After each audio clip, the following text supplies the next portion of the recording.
All right, that is my cue that we're about to get started. It again is just so great to have you all with us here today. Thank you so much for joining us. Our whole team is truly thankful that you've committed to spending this time with us today. We have a really great webinar that we're excited to share with you, and we hope it leaves you feeling inspired and also gives you some practical tools to help define, measure, and foster a healthy culture. We have a special guest with us today that David will introduce a little bit later. And of course, throughout the presentation, we welcome you to share questions, thoughts in the chat room. We'll be able to respond to you there or share with you in the meeting after. Many of you have been with us before and are familiar with David and his work, but I'm going to share a quick intro for any newcomers that we have today. David has more than 35 years of experience as a family therapist, workshop facilitator, lecturer, and advisor to leadership executives from all over the world. He's worked with CEOs and companies of all sizes across all industries and presented to countless organizations over the last several decades. David is a best-selling author and respected thought leader in the leadership community. Most recently, David is grateful to have been appointed to serve on the board of the Wayfinders Wellness Society, an organization that provides a safe place and community for military and first responders that are suffering from PTSD. David's passion for helping people connect to their most authentic self is evident to everyone that meets him. And he has a genuine gift for connecting people with the best versions of themselves. If you're looking for support or guidance or inspiration to help you create a more accountable, engaged, fulfilled, successful team, David can help. So thank you again for joining us this morning. It's always inspiring and encouraging to see leaders from all over here with us. And with that, I will turn it over to David. Kristen, thank you. And thank you, everybody. I know that there's many demands on our time, especially virtually these days. And so I really appreciate you being here. It means a great deal to me that you are here investing in this community. We are going to go on a journey today. For those of you who know me, hopefully this isn't just a presentation with a bunch of content. I'm going to open my heart. I'm going to share a lot of myself today. And because I know that this work around organizational health and culture is very personal. So I'll be sharing with you very personally what is happening for me. We're going to answer these questions, as we said here, critical questions that leaders can't be afraid to ask. But the theme will be threefold. First of all, we're going to talk about reflections on personal health. I'm going to give you some reflections on organizational health and the relationship between those two. And then I'm going to leave you with some strategies for sustaining the health of your organization. And I'm going to speak for probably about 3/4 of an hour. I'll be done about 1:45, and then I've got a special guest here that I'll introduce when I'm finished, and he's going to come on. Steve's going to come on for about 10 minutes just to kind of wrap things up, and then we're going to have a half an hour of Q&A. If you can stay on until, and I'm in Mountain Time here, so it'll be till 12:30, so an hour and a half. So the last half an hour will be question and answers and dialogue. That's why I like to keep it in a format that we can turn on our cameras for that last half an hour. I'm going to shut off the recording, and we'll just have a good, open, honest dialogue so I can hear what you take away from. So let me just give you a little bit of background about me, a little bit about my purpose. This is a cross-section of some of the organizations I've worked with over the last probably half a dozen years or so. So I've been in this leadership development field now for almost 40 years, as Kristen was outlining. Here's my purpose. This is my why, is I help people connect with their true nature and express it consciously in their work and their life. Now, that might sound a little esoteric. Let me make it very real for you. It is my belief that we are naturally creative, compassionate, calm, committed, and capable. And if anywhere in your life you don't experience these qualities, it doesn't mean there's anything wrong with you. It means that you're disconnected from your true nature. So just stop for a moment and ask yourself, where in your life have you not been creative, where you haven't allowed your compassion to come through, where you haven't been calm, where you haven't been committed, where you haven't sensed your capabilities? And it means that you're disconnected from who you are, from your true nature. And that this is our premise, is we're about connecting people to that true nature. And, burnout, as we say, isn't about hard work. It's about heartache. It's about really aligning your work and your true nature, what we call your authentic self. And an authentic culture is a place where you are supported to express your true nature, a place where you can feel like you can bring who you are to what you do. There's not much that's more challenging at work when we have to leave who we are at the door and pretend that we are somebody that we're not, that we have to have this some kind of role and impress people and spend our energy impressing people rather than relaxing and being who we are. 3 components to this. First of all, there's harmony with yourself, there's harmony with others, and then there's harmony with the planet. So those 3 things are integrated. We're going to talk about, first of all, getting connected to yourself, and then you bring that connection to others. And it's a very deep passion of mine to express that in terms of how we're going to live on this planet. If you've heard me speak before, you know that I'm a big fan of this little poem here by Rudyard Kipling, The Law of the Wolves. Now, this is the law of the wolf pack, as old and as true as the sky, and the wolf that shall keep it may prosper, but the wolf that will break it must die. As the creeper that girdles the tree trunk, the law runneth forward and back, for the strength of the pack is the wolf, and the strength of the wolf is the pack. What makes a strong wolf is a strong pack. What makes a strong pack is a strong wolf. They're very interconnected. This is about harmony with yourself, living your own nature. Wolves and all animals do this naturally. They don't dissociate from their true nature through trauma that they've had, as many of us have done. So this is about honoring your true nature. And we're going to go back and forth between being a healthy person and then building a healthy culture. This is what makes a strong culture is a strong individual. What makes a strong individual is a strong culture. So we'll go back and forth between those 2. And if you're interested, I just want to be very transparent around these webinars. If you're interested in really deepening this authentic work, I would invite you to join me for a 3.5-day session in May and early June called the Authentic Leadership Academy, as well as our SAGE forums, which are peer mentoring groups that keep people on track with your authentic self so that we can really support and hold each other accountable personally to stay on track. So there's nothing like being inspired, but how do we keep that inspiration going? It's a real strong commitment for me. It's been part of my legacy this last few years is to really build an organization that will outlive me. And this has been a big, strong propensity of me. And so my overall vision is that we create a more fully human world. And part of my passion is to create a global community of authentic difference makers. And so jump on board with that community in any way that feels authentic to you. And so for some of you, you just show up every month in our monthly complimentary webinars. That's your extent of being involved in the community. That's totally supported, and I hope that you'll continue to do so and hope that you feel welcome here. If you want to go further, we have more options for you. All right. First thing I'd like you to do is I'm just going to put you to a little bit to work in your own mind. I'd like you to clarify how you would define the organization that you want to work with today. So this is about organizational health. So we all live in an organization at one level or another. So just think about what are the parameters of your organization that you'd like to improve. You might be well working in 4 or 5 organizations right now. What I'd like you to do is pick one. Pick one that you would like to increase the health. It's because if you have your own case study here, it'll make this material a little more relevant. So it could be your team. It could be a whole department. It could be a division. It could be a whole organization. It could be a board of directors. It could be a family. It could be a relationship that you're in. You can apply anything that I talk about today to a significant relationship. And if you don't live in an organization and you live completely by yourself, you can have a culture of one. You can apply everything that we're going to talk today about in terms of your own well-being and health. So however you want to define it, just take a moment and define for yourself, clarify for yourself, what is the organization that you're going to use as your own case study as I present this material today. One way that I look at this, I don't know a lot about NASCAR and Formula One racing, but I do know enough to know that it isn't just one on the track. In fact, it's often one in the pits.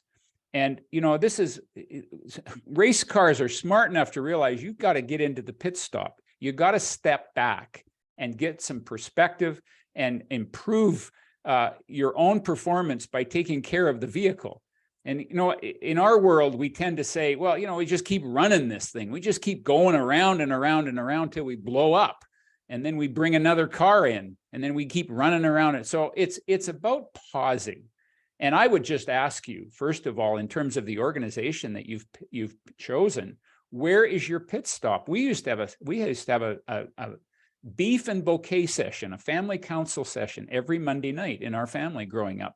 And we would talk about beefs. We would talk about, and we would talk about gratitudes.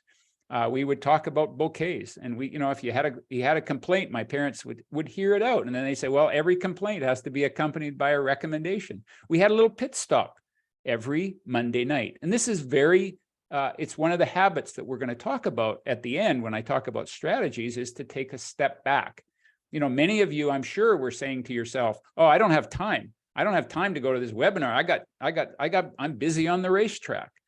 And, you know, and granted, you know, it's on us to show you that this has some value for you, but regardless, take a pit stop. I'm going to hazard a guess. Most of you are probably going to multitask while you listen to this webinar.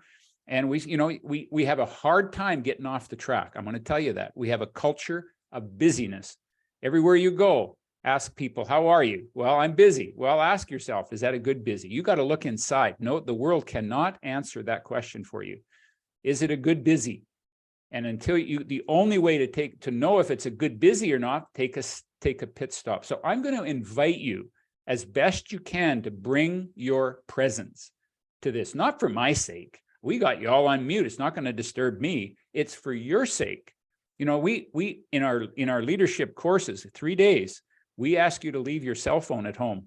And people, it's painful to go through the withdrawal of not having access, continual access to the track. But unless we can step back, we will not get healthy. Part of health is the fact that you've got to stop every once in a while and pay attention to what's going on inside of you. You cannot be authentic unless you stop long enough and listen to your inner voice.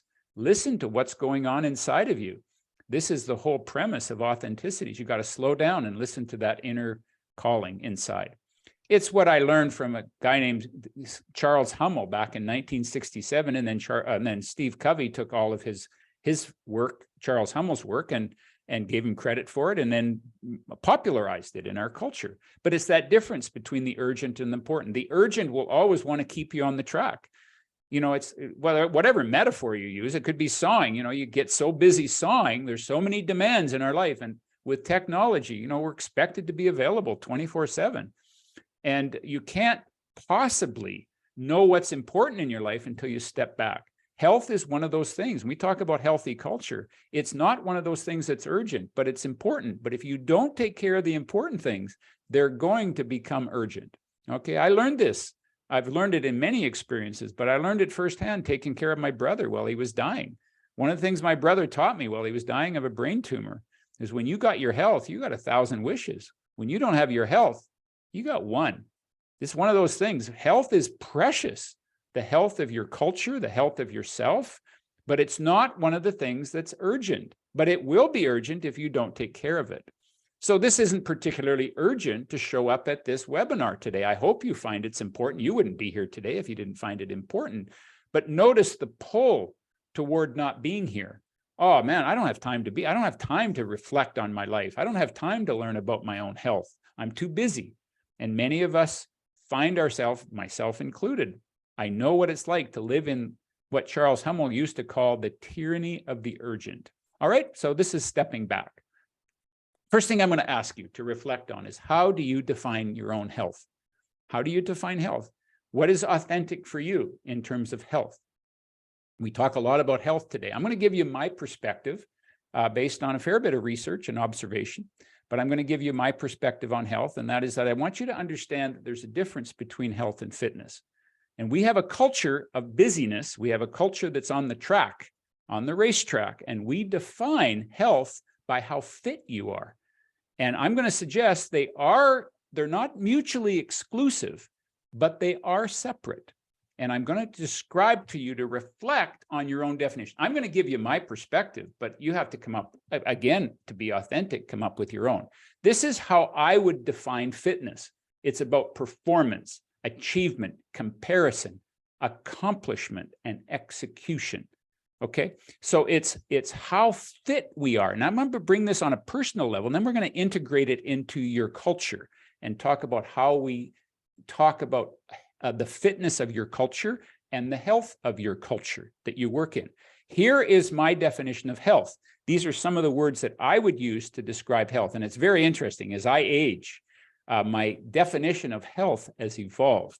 I've also begun to separate these two more than I did when I was younger. So these are some of the words that would describe my own personal definition of health. And again, this is very unique. I'm not suggesting that you have to use my words. You're welcome to borrow my words, but I would suggest if you want to be healthy, you better get really clear. What does health mean? Energy, vitality. And as you get older, I'll tell you, mobility becomes more and more a critical factor of health. Inner well-being, strength, well-rested, and relaxed. Now, I suggest that this is the yin and the yang of life. They're not, as again, mutually exclusive. There's a little bit of health in all fitness, and there's a little bit of fitness in all health. But I want to share with you. So this is, and I'm not against fitness. I'm not against people being, oh, they've got a little spelling mistake there. I'm not against fitness. I just make the odd mistake on these just to keep me honest and help me realize I don't have to be perfect. But I'm not suggesting that fitness is bad. I'm just suggesting is you need to understand for yourself what the difference is between the two. Now, I'm going to just share with you my own experience here. This was my best marathon time 25 years ago. You could look at me and say, you know what, the guy's pretty fit. And no question, I was fit. But I'm going to suggest to you that I wasn't necessarily healthy. And I'm going to share with you how that came to be. Now, those are my times, the best times that I had. I've long since retired from racing. Can't even imagine running this fast anymore. My marathon was 2:44. It's but just a little over 6-minute mile pace, 10 kilometers. Anybody that's been a runner can appreciate the caliber that I was at. Now I'm going to probably put myself at, I think I'd probably be in the top 20 runners in Canada, certainly long ways from an Olympic standard, but this is what I would call fit, right? No question, I'm fit. But you have to understand the underpinnings to understand my health. First of all, I was obsessed with running. I learned from the time that I came home from the hospital at 4 years old, from weeks in meningitis, with meningitis, underneath an oxygen tent, having gone through that trauma, and my dad started exercising me. There's a great side to that, started exercising me in elementary school. But I learned to deal with the trauma of that early time and the trauma in my family. I learned to just push myself as a way of coping with the trauma. I was so anxious at this point, I could not, I could run 6-minute mile marathons and I couldn't sit still for 6 minutes. I took a meditation class. I lasted for about 10 minutes and I said, I can't stand this because I couldn't stand being with myself. I couldn't stand being connected to myself. I was anxious. I wasn't sleeping. And the fact is, when I ran my best mile, I was about 15 pounds lighter than I was in this picture. And I was obsessed. I was obsessed with thinness. I'm not saying that every high performance athlete is necessarily unhealthy. I'm simply asking you to examine within yourself. Don't base a picture on health. You don't know what's going on underneath. Okay. I have a propensity toward this urgency of improvement and getting better and obsessing. I was running 100 miles a week, but I was disconnected from my own kids. And it was related also to my workaholism. I was so driven because I felt so insecure. This was my coping mechanism. And if I could be big enough in the world and show the world that I can run fast, or show the world that I can achieve something in my business, then I'd be okay. And what was happening is I was neglecting my own personal relationships. I don't know if you've ever met somebody that runs so much. You can't stop them. You can't slow them down long enough to get connected. And I needed to learn how to be still and relax. I was tense all the time. I was anxious all the time. So these are variables of health. You know, and some of you may have seen this in a recent blog I did, but I was in the gym not long ago. And when I go to the gym, it's still a propensity of me to achieve and to push hard. And I can get tense trying to get healthy. So I'm here in the gym, and these two old guys, I call them old, they're probably not much older than I am. They're probably in their 80s, and they got pot bellies. They're not fit, but they're having a blast. They're relating to each other. They're having a good time. And I'm getting tense because they're on my machine. And come on, you guys got to get on with this. And I can notice my tension. Now I ask myself, who's healthier? Who's getting more from that workout? Me and my intensity, or them in their relaxation? Now, I'm not for 1 minute saying that you go to the gym to have fun and forget the weights. I'm simply asking you to reflect on, what does health mean to you? I can tell you, my wife, she's never been to the gym. She's never been on a diet. And she's one of the most healthy people I know. She walks the dog. She doesn't call it exercise. She just says, I walk the dogs every day. She goes out for an hour. She can run, very easily get up those hills. She's very healthy. She watches what she eats. She lives a balanced diet. She is what I would call very healthy. She's not, you wouldn't particularly, I don't think she's all that fit, but what matters is her health. And this is just what I want to shine a light on, is to have us really examine, what do we mean by this thing called health? When I coach young runners today, one of the things that I stress very clearly is, make sure, if you're going to get fit, that you don't compromise your health. Let's build that fitness on a foundation of health. Otherwise, you'll cause harm to yourself and other people. Now, let's bring this full circle. What does this have to do with organizations?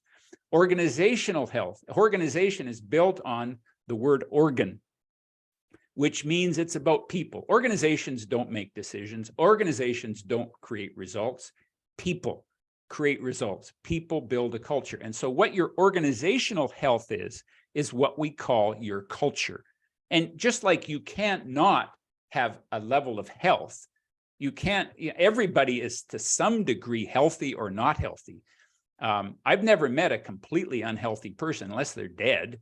If you're alive, there's some element of health that's going on with you, just like an organization. I've never worked with a dysfunctional team.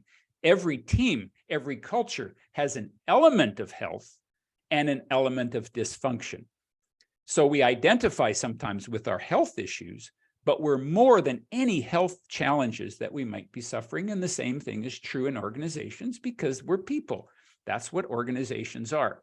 So I'm going to suggest to you, we're going to now move into this whole area of how this, what I've said so far about personal health, how it relates to organizational health. Okay.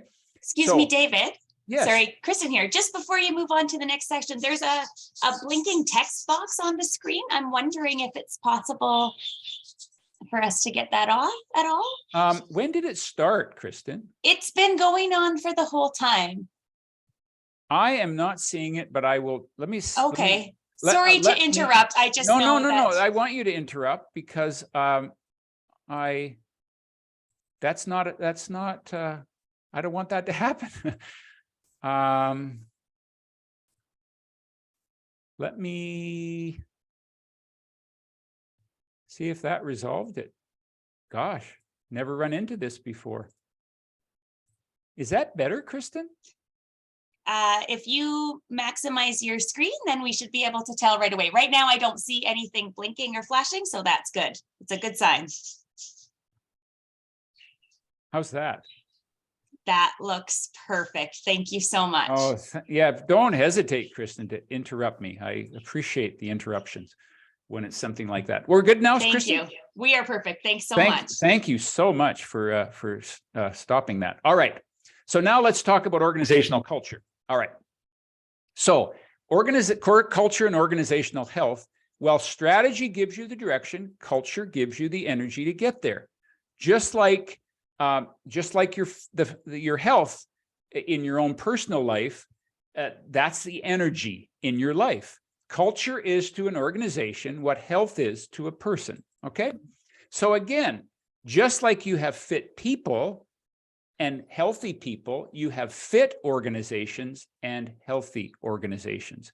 And again, there's a huge push in our culture for fitness, for pushing organizations to get fit. So these are the words that I would use to describe a fit organization: performance, profit, productivity, operational excellence, planning, technology, and execution. Again, nothing wrong with that. But what happens when you get fit at the expense of your health? Just like because we're so interconnected, the same thing happens at an individual level. When you try to get fit at the expense of your health, the same thing will happen at an organizational level. And so in a healthy organization, it's about high trust. Now, again, you can define health in your organization however you want. Maybe you define it by your values, but however you define it, understand that there's a difference between a fit organization and a healthy organization. Healthy, in my words, are high trust, safe and caring, diversity and respect. And I want to emphasize here that diversity isn't just what you see. It's also what you don't see in terms of diversity of thinking, diversity of personalities, ownership and personal responsibility, energy and engagement, minimal politics, and clarity. These are words that I just use to describe a healthy organization. Now, and by the way, couples, this is marriage counseling 101. Apparently, I've done something to upset you. This is a culture that didn't take very good care of its relationship. And you know what? Anybody here who's raised kids understands the operational demands of raising kids, getting them to school, getting them to do their homework, getting them to their hockey practice. The operational demands can cause us to neglect the culture of our marriage, which is the foundation of a family, right? So you got to attend, just like you have to attend to your own health. Every relationship has a health factor to it. And unless you design and are deliberate about attending to that health, it's going to get neglected. And you again begin to see the erosion of the culture. The best way I can describe that is through a term called entropy. It's a term of thermodynamics. And it essentially means that everything is breaking down. This is the inspirational part of the presentation. Your health is breaking down by nature. If you just sit and don't do anything intentionally, your health will deteriorate. If any of you see yourself as healthy, you only get healthy with intentional designed habits. Now, one of the ways that you can watch for organizational entropy, and by the way, it's just like an apple. If I put an apple on this in front of this screen, over time, that apple is going to deteriorate. It's not going to be the same apple in 6 months from now. Everything is breaking down. You have to add energy to it. And these are indicators that you have not attended to your own organizational health. Now, we could have indicators for not attending to your own personal health, but I'm going to move now into this whole area of organizational health. Polite replaces genuine. You know, the opposite of engagement, folks, is not disengagement. The opposite of engagement is polite. Emails replace conversation. There's no time for celebration or enjoyment. There's tension. There's manuals and policies that we run the organization from. Problem makers outnumber problem solvers. Leaders seek to control rather than liberate, and pressures push aside people. These are some of my indicators of organizational entropy. Again, you can come up with your own indicators, but just notice where you're beginning to see these indicators surface in whatever culture you've defined it as, whatever relationship you've defined it as, okay? So take my definition. Again, how do we measure how healthy your culture is? Take my words that describe a healthy culture. And again, use whatever words that you want. You could brainstorm with your team.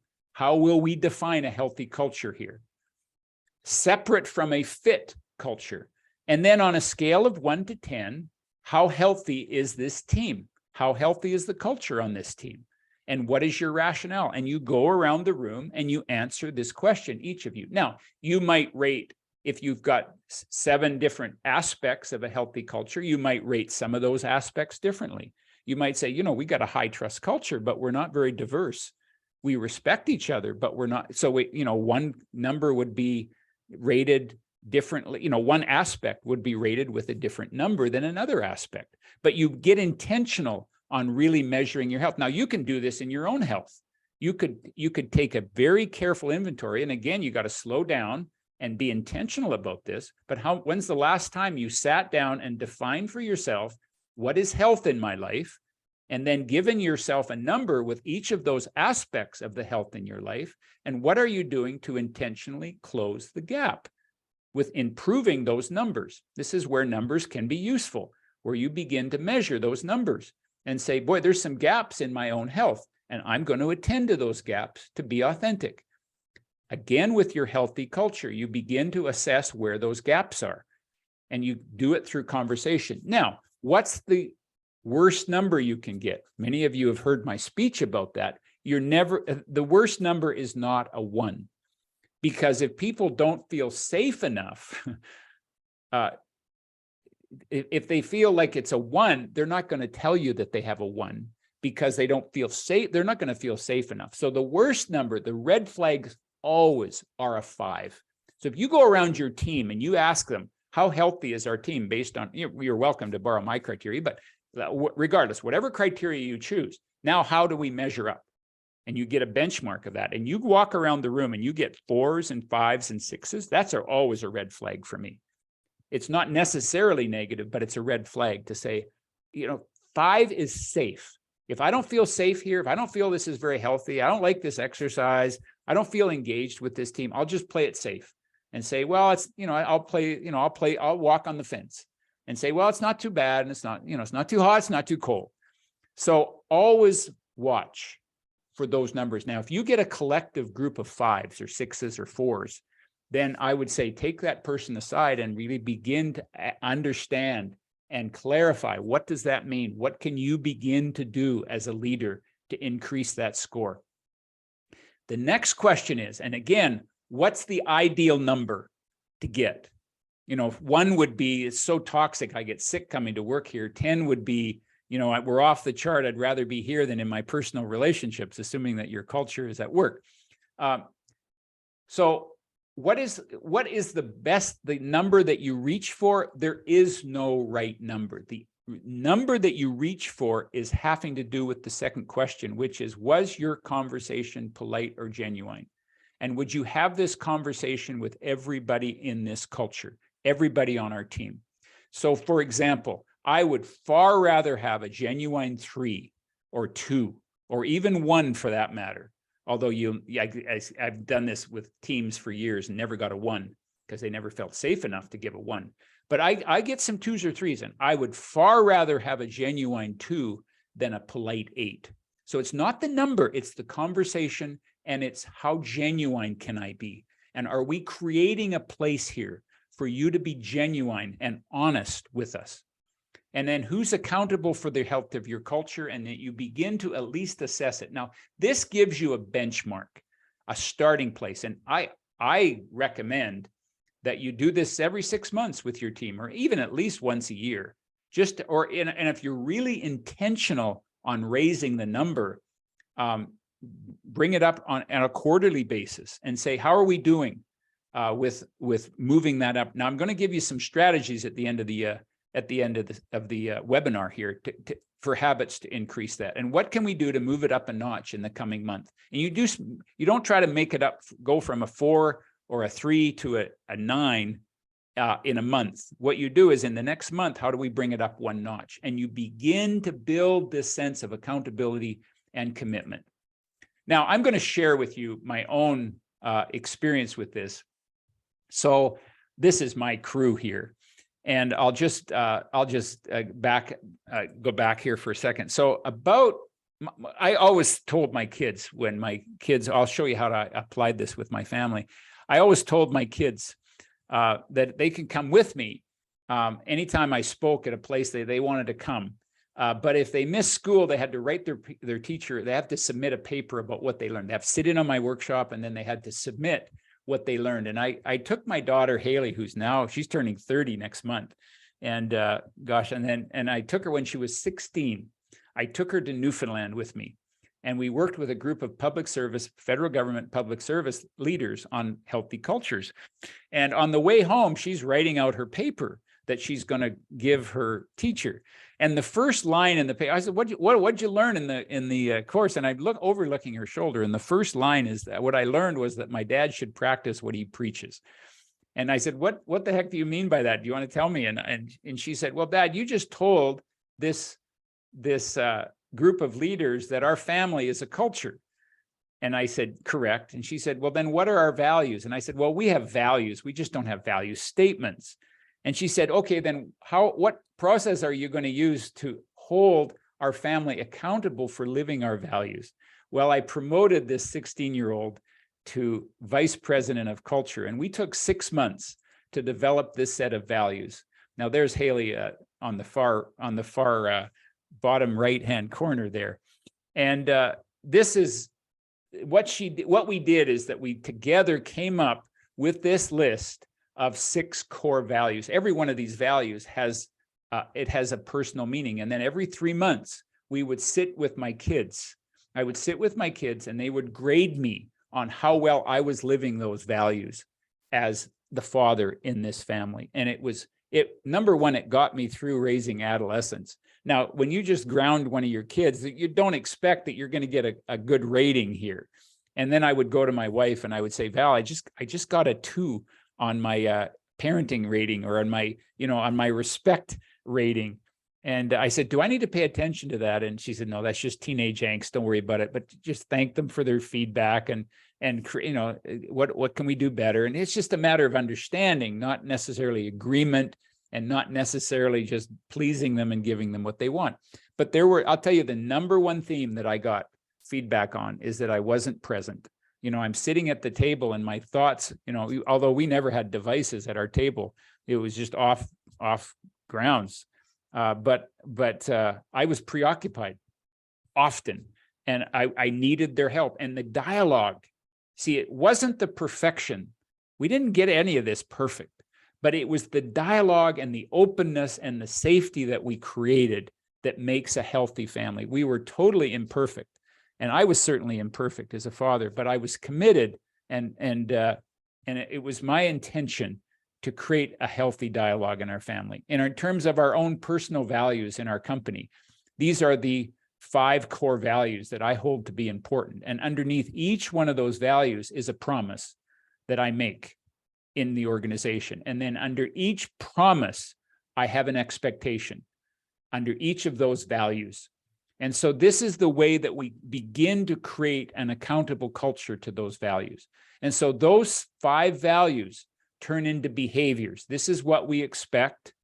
And those behaviors turn into mutual agreements. So many value statements. We've all had this experience of having value statements on the wall without real values. I don't know if you've ever been in a hotel. It says, we put customers first, and then you talk to the clerk and you wonder, did this person read the value statements, right?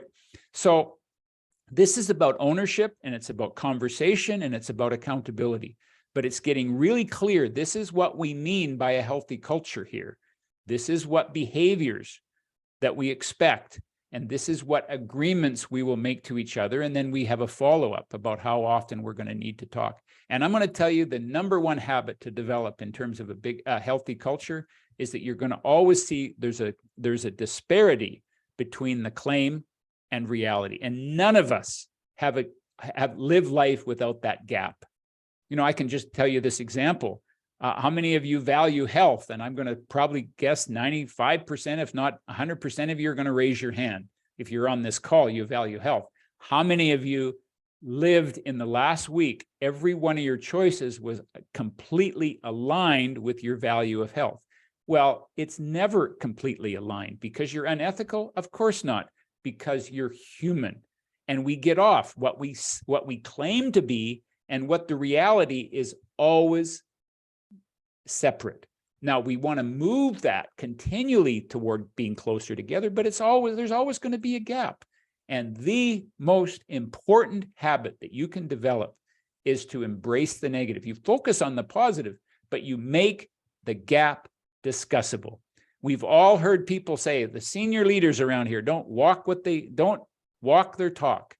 Well, I suggest none of us really walk our talk, folks. Now, if we don't want to walk our talk, if we don't want to live those values, you shouldn't work here. You definitely should not be in a leadership position here, and you shouldn't be employed in this organization. But let's give everybody the credit. We all believe in these values that we write up on the wall, but we miss the mark. What the key is can we talk about it when we miss the mark? That's the key. And it's a lot easier to blame leaders for not walking the talk than it is to articulate the fact that I don't actually feel safe enough to approach you and challenge you to say, hey, you have this value of compassion. I didn't find that decision that you made the other day in our team meeting very compassionate. Well, I had to, another value. Let's at least have the conversation in a respectful way, not in a blame way, but in a respectful way. So I want to complete my part of this presentation with just a few strategies for how do you sustain the health of your culture. And it starts, folks, with leadership. And we're not going to get into this in great detail. It's the difference between a boss and a leader. And for those of you who've been in any of my presentations, I get into this in much more detail, but you cannot create a healthy culture only on the transactional side. Every culture has a transactional component and a transformational component to it. And you can only build health on the transformational side. Well, again, it's probably that yin and yang, but if you're overbossed and underled, you're not going to have a healthy culture. It's the difference between being a father and being dad. Every person on this in this call had a father, but not all of us had dad. And there has to be a commitment to the dad component, to the mom component, to earning that right. Okay. Now, again, we're not going to get into this in great detail. This is just listing some of the transactional side and some of the transformational side. How much time are you spending on the transformational side? You simply won't build health if you're pressured by the tyranny of the transaction. Okay. So to leave you a few strategies just to take home with you, motivation is what gets you started. Habit is what keeps you going. Habit builds your culture. Habit builds your life. So just like any of you who can call yourself healthy, you only get healthy through habits. If you want to start moving your body, you move it through the habit of moving your body. If you want more rest, you have a habit of getting to bed at a certain time. You want a habit of being more calm in your life. You have a habit, it requires a habit of daily meditation or prayer, where you quiet yourself. Regardless of what you want to sustain health-wise in your own life, everything gets built with a series of habits. Life is really one habit after another.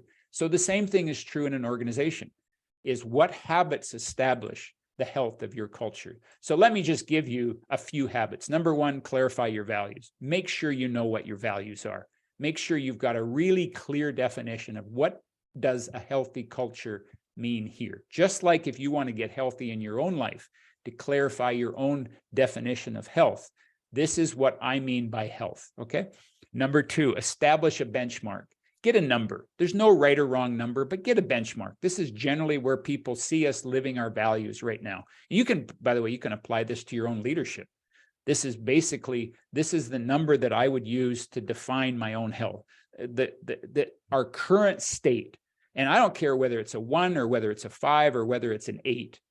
Establish a benchmark. Now, again, if that benchmark is at an 8 or 9 in all of those areas, you might want to ask yourself, is it polite or genuine? Make sure that people are being genuine about it. But if it's genuine, and only you have to look in the mirror to really assess this, to say this is a real genuine comment. If people genuinely assess your culture, then you assess, what are we doing right here? If you assess a high health culture, tell the stories, shine a light on success. I learned this from WestJet back in the 90s, back when WestJet had actually had a good culture.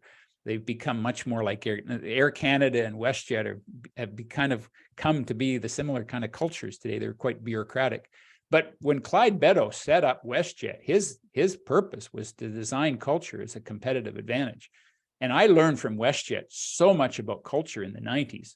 And one of the things I learned is never start a meeting without a story. And the story illustrates, where did we live our values this week? Let's shine a light on it.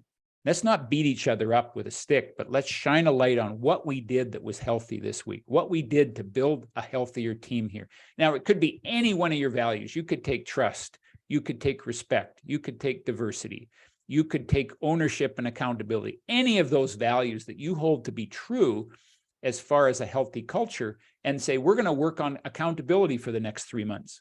Where do we want to shine a light on where people were accountable? Let's define it and let's shine a light through a story. Start a meeting with a story to tell the good news. And, you know, one of the things that I also learned from WestJet years ago is they had a kudos committee where they would have, I think it was 5 people at that time, where 5 people were, their role was to fly around the WestJet world and catch people living the values. Then they tell the story and email it around to all 8,000 employees in those days.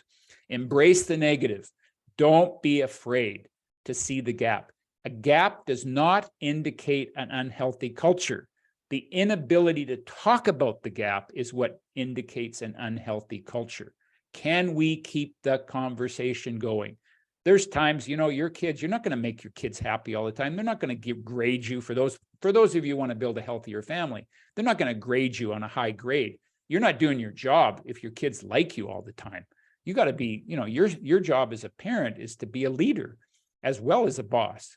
So, but do you keep the conversation open so that they can talk about it? You don't have to please them. You don't have to agree. You don't have to disagree. You simply have to understand.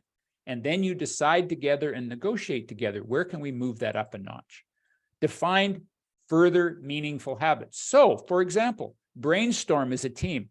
What habits would we like to have here? Do we want to celebrate more? Do we want to have more parties? What's meaningful? Do we need to have a more formal way of recognizing success?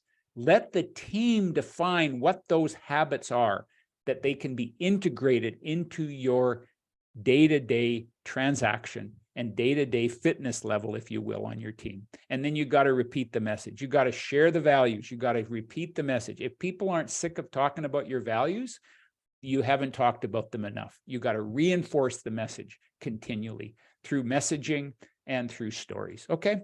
And then you got to monitor your progress. How are we making progress with this? And you have to make it intentional. Now, a lot of you might be saying, I don't have time to do this. Well, that's a highly transactional culture if you don't have time to do this. And 80% of people in this world will tell you what, I don't have time to take care of my health. I don't have time to take care of my own health. I don't have time to take care of the health of my organization. But healthy people will tell you what, it's just integrated into my life. It feels like a habit at the beginning, but then it becomes integrated into, it's just part of who you are. But you have to make time for it if you are committed to getting healthy. Okay. So having said that, I just want to remind people, if you want to go deeper with this material on a leadership perspective, Marg Barr, my amazing vice president of client care, she's going to be putting her address, email address in the chat room. And if you're interested in knowing more about, no obligation here, but if you're interested in learning more about the Academy, you can certainly find it on my website. But if you're interested in knowing more about it, just drop Marg a line. If you're interested in pursuing or understanding the SAGE forums, just drop Marg an email, and I'm happy to meet with you individually as well to explore any questions that you've got about either of those. Okay, having said that, now I'm going to introduce to you Steve. This is Steve Langer, and I'm going to introduce you by introducing you to a very, very dear friend of mine, Murray Phillips. And Murray was one of Canada's renowned artists, and he and I were very, very connected, very close. And it turns out that Murray's brother, Hugh, had a daughter named Kim, and Kim is married to our guest today. So I'm going to introduce Steve by introducing you to my good friend, Murray. Steve has a fascinating life. He's been a former school teacher. He's been a former school principal.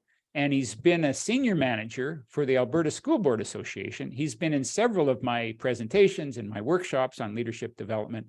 I really like this young man, and he is following what I call the authentic journey. And what that means is that he's living his heart. He walked away from a bureaucracy this fall, and he's planting his flag and putting himself out there. And I just thought it would be important for us to hear his story in the last 10 minutes that we've got here before we turn this open to a Q&A. So I'm going to stop sharing.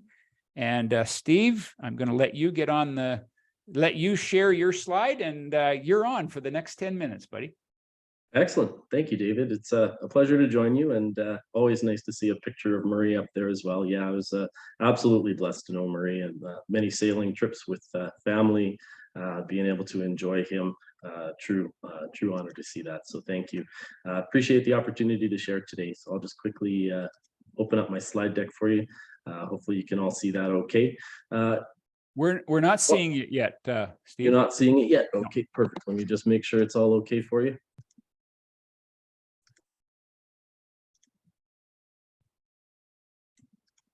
Okay, how are we now? We got you now. You betcha. Fantastic. Okay, perfect. Yeah, a pleasure to share with you today. I've recently started a new company based on a passion of mine. I'm passionate about personal wellness and balance, and believe that healthy workplace cultures really do lead to a better lifestyle for individuals, as well as better engagement and productivity for organizations. And so that's what led me to start Well by Design, which has a significant focus on organizational workplace wellness, as well as schools and school division wellness. As David mentioned, I've had an incredibly rich career. I've taught overseas. I've had opportunities to teach, to be a principal, work with government, and then to work with provincial organizations as an executive.